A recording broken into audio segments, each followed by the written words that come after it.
বিক্রম বেতালের কাহিনী মনে আছে নিশ্চয়ই। কিভাবে পেলেন রাজা বিক্রমাদিত্য এই বেতালকে?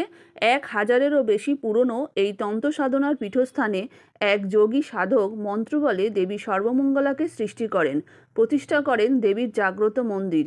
দেবীর মাহাত্ম্য শুনে রাজা বিক্রমাদিত্য এখানে এসে মৃতদেহের ওপর বসে সব সাধনা করেন দেবীকে তুষ্ট করার জন্য। ঠিক তখন এক আত্মা তার পিঠের ওপর ওঠে, যার নাম বেতাল। এই বেতালের শক্তির পরীক্ষা করার জন্য রাজা বেতালকে মন্দিরটি ঘুরিয়ে দিতে বলেন। বেতাল মন্দিরটি ঘুরিয়ে মন্দিরটিকে উত্তরমুখী করে দেয়, যা সাধারণ মন্দিরের বিপরীত। এই মন্দিরে মাথায় কাপড় দিয়ে প্রবেশ করা মঙ্গলজনক বলে মনে করা হয়।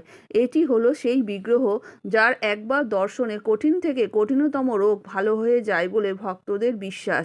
এখানে প্রার্থনা ব্যর্থ হয় না। এই জাগ্রত দেবীক্ষেত্রে আলাদাই এক শান্তি অনুভব করা যায়। এখানে নবমীর দিন ভক্তদের ঢল নামে। মকর সংক্রান্তিতে দেবীকে পিঠে নিবেদন করা হয়, নিত্য ভোগ দেওয়া হয়। পশ্চিমবঙ্গের পশ্চিম মেদিনীপুরের গড়বেতার সর্বমঙ্গলা মন্দিরটি অন্যতম প্রধান আকর্ষণ।